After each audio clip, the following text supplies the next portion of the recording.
Good morning, everyone. I would like to start off by thanking the Gathering Committee for asking me to speak this year. I would like to wish everyone a great virtual gathering. I hope we can have a more traditional gathering in 2022. Change. It's easy, right? The simple answer is not directly yes, but it can be if we let go and let God. I'm going to be talking to you this morning, afternoon, or evening about the first segment of our gathering theme this year. Therefore, rid yourselves of all malice, all deceit, hypocrisy, envy, and slander of every kind. Those five things seem easy enough to avoid in our everyday lives. I would assume that everyone here today does their best to avoid these evils, for lack of a better term, because we are true followers of the teachings of Jesus. Unfortunately, that is not really the case with our society today, or even for most people that call themselves Christians. I hope to answer 4 key questions today in preparation for the other brothers that will be continuing the study of our theme this year. Our questions are: what do each of these things really mean? How do they apply in today's world? Why is it so difficult to rid ourselves of them? And how does ridding ourselves of these things allow us to be built into a spiritual house? So, what do each of these things really mean? So I'm going to go through a dictionary definition and a Strong's definition. You can see on the screen that I have the Greek and the Strong's number up there. I'm not going to attempt to pronounce the Greek because it's disrespectful. So our first word today is malice, and that's Strong's 2549. Desire to inflict injury, harm, or suffering on another, either because of a hostile impulse or out of deep-seated meanness. And so the Strong's defines the Greek word as malice, ill will, desire to injure, wickedness, depravity, evil, trouble, and then this word is translated in the King James Version as malice, maliciousness, evil, wickedness, and naughtiness. So let's look at one of those other instances where this word is used in Matthew 6, 33 and 34. But seek first the kingdom of God and his righteousness, and all these things shall be added to you. Therefore, do not worry about tomorrow, for tomorrow will worry about its own things. Sufficient for the day is its own trouble. And trouble is that malice word. So next we're going to move on to deceit. And that's Strong's 1388. The act or practice of deceiving, concealment, distortion of the truth for the purpose of misleading, duplicity, fraud, cheating, an act or device intended to deceive, trick, the quality of being deceitful. So the Strong's defines this as craft, deceit, guile, and this this number 1388 is also translated as guile, subtly, deceit, and craft. And we'll look at one of those instances here in Matthew 26, 1 through 4. Now it came to pass when Jesus had finished all these sayings that he said to his disciples, you know that after 2 days is the Passover, and the Son of Man will be delivered up to be crucified. Then the chief priests and scribes and the elders of the people assembled at the place of the high priest, who was called Caiaphas, and plotted to take Jesus by trickery and kill him. But they said, not during the feast, lest there be an uproar among the people. And that trickery is this deceit word. So next we're going to move on to hypocrisy, and that's Strong's 5272.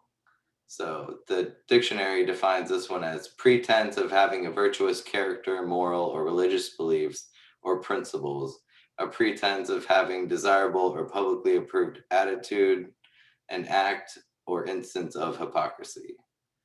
So the Strong's defines this Greek word as an answering, an answer, the acting of a stage player, dissimulation, and hypocrisy. This word is translated in a few places as hypocrisy, dissimulation, and condemnation. So we're going to look at an example of this in Matthew 23, 27, and 28.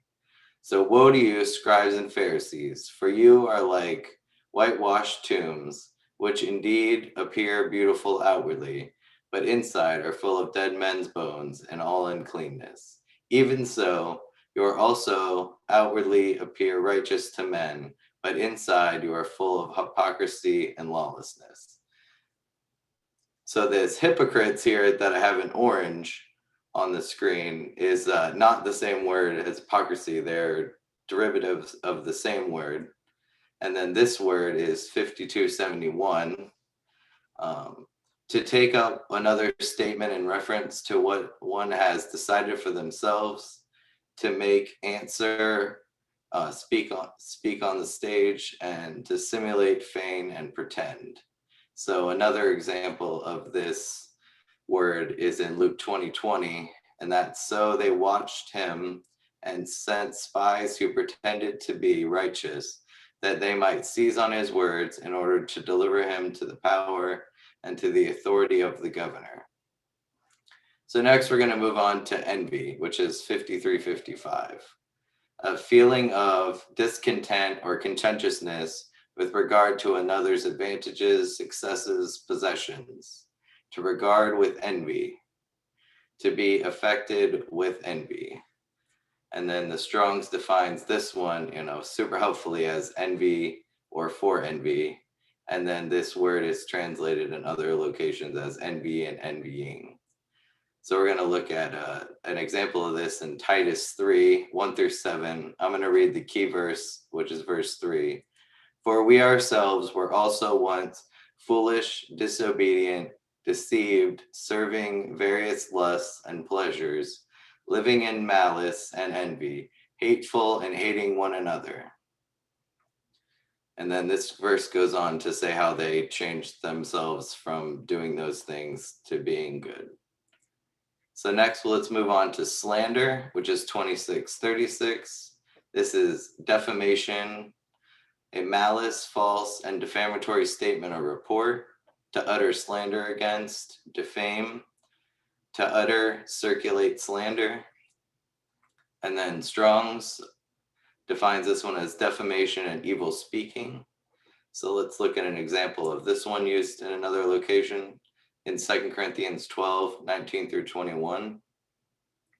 Again, do you think what we excuse ourselves to you, we speak before God in Christ, but we do all things, beloved, for your edification, for I fear lest, when I come, I shall not find you such as I wish, and that I shall be found by you, such as you do not wish, lest there be contentiousness, jealousies, outbursts of wrath, selfish ambitions, backbitings, whisperings, conceits, tumults, lest when I come again, my God will humble me among you, and I shall mourn for many who have sinned before and have not repented for the uncleanness, fornication, lewdness, which they have practiced. So how do they apply in today's world? And also how they might affect our physical health.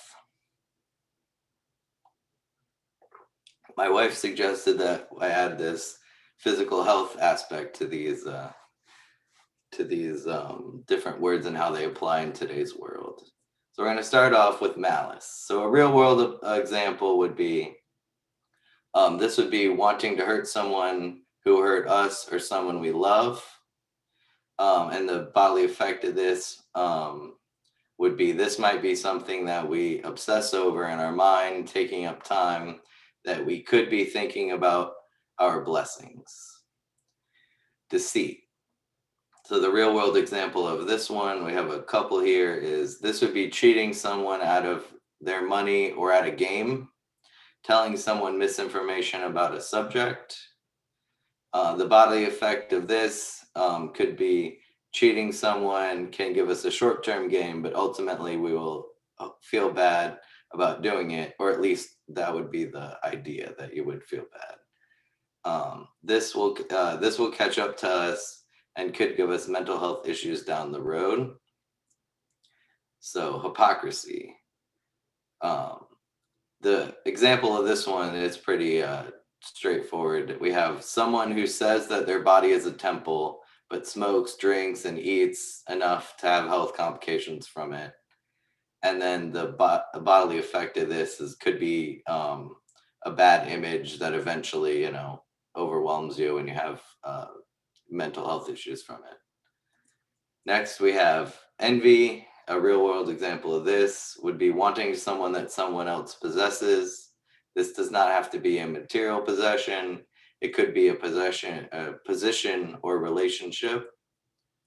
The bodily effect from this is that we obsess over it and take up time that we could be thinking about other blessings. Most of these words are self. These are not necessarily action words about doing these things to people. It's more like up here in your head going, I don't like that guy for, whatever reason that you've come up with that may or may not be true. So moving on to slander. This is outwardly saying or publishing misinformation about someone. And then this would manifest itself as an unfavorable outward image that could lead to an altered mental state. So why is it so difficult to rid ourselves of them?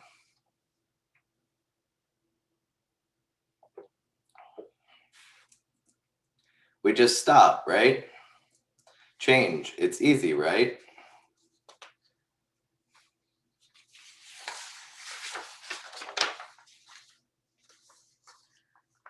So I think the first place to look is at what is the inverse of our keywords. So the inverse of malice would be friendship, deceit would be honesty, hypocrisy would be fairness, envy would be love, and slander would be praise. What if we invert our verse this morning? So if we change our verse this morning using these, you get, therefore, fill yourselves with friendship and honesty, fairness, love, and praise. So on a basic level, what are we asked to do? Deuteronomy 10, 12, and 13 says, "And now, Israel, what does the Lord your God ask of you? But to fear the Lord your God, to walk in obedience to him, to love him, to serve the Lord your God with all your heart, with all your soul, and to observe the Lord's commands and decrees that I'm giving you today for your own good." So some highlights from that are fear the Lord your God. And this is not fear as being physically afraid for your safety. This is respect for what God has done for you and his power. Walk in obedience. Love him. Serve the Lord your God with all your heart and with all your soul. And observe the Lord's commands and decrees for your own good. Sometimes we forget that a lot of the stuff in the Bible is in there for our own good. Examples of people doing things that are bad, and for us to learn from their mistakes and not make our own. So this simple stuff, we really need to focus and keep at it, because no, change is not typically easy. So how does ridding ourselves of these things allow us to be built into a spiritual house?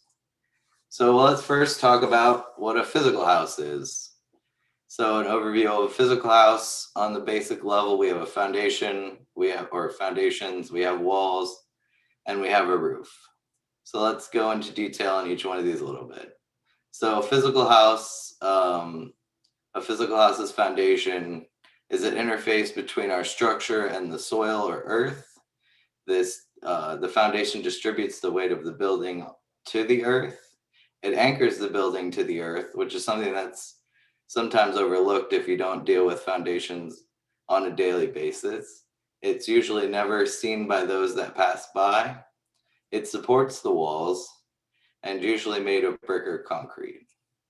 So moving on to the walls, they provide protection from the wind, give us privacy, gives our house appeal, transfers the roof loads to the foundation. It's usually the first thing people notice. They don't usually notice the roof, and they typically can't see the foundations. So moving on to the roof, it provides protection from precipitation, which is rain and snow. It provides protection from the sun, and it gives the walls stability. So then, what about a spiritual house? So the spiritual house components I'd like to present today, just kind of an overview, is these three would be, we have Jesus, Bible study, and the brotherhood of Christ. So let's go into each one of these a little bit of detail. So Jesus is our role model. He was sinless. He achieved perfection and a place at the right hand of God. He had empathy for those who needed it. He rebuked those who knew better. So moving on to the next phase of the spiritual house, we have Bible study. It is our main connection to God and his plan. It is our only way to build our knowledge base. Building our knowledge base should increase our faith, and it can be team building. And then we'll look at the third component that I'm presenting of a spiritual house of the brotherhood. It exists to reinforce our faith. It exists to enlighten us with various viewpoints. It can be our number one stumbling block because of those various viewpoints. It exists to be our support system, and it exists to be our escape from the world. So I'd like to propose that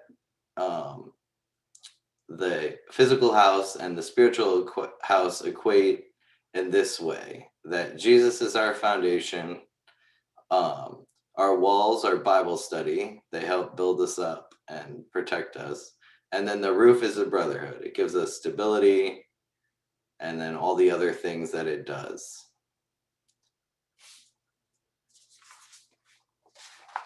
So Ephesians 2 tells us why we need to be built into a spiritual house. So Ephesians 2:19 through 22. Now therefore, you are no longer strangers and foreigners, but fellow citizens with the saints and members of the household of God, having been built on the foundation of the apostles and prophets, Jesus Christ himself being the chief cornerstone, in whom the whole building, being fitted together, grows into a holy temple in the Lord, in whom you are being built together for a dwelling place of God in the Spirit. So we are trying to make ourselves a place for God to dwell and do his good work through. So let's review how far we've come. So let's review our questions that we started off with this morning. So what do each of these things really mean? Our words of malice, deceit, hypocrisy, envy, slander are about as far from Christ-like as we can be. How do they apply in today's world? They are just as harmful as they were 2,000 years ago when the book was written. How do we rid ourselves of them?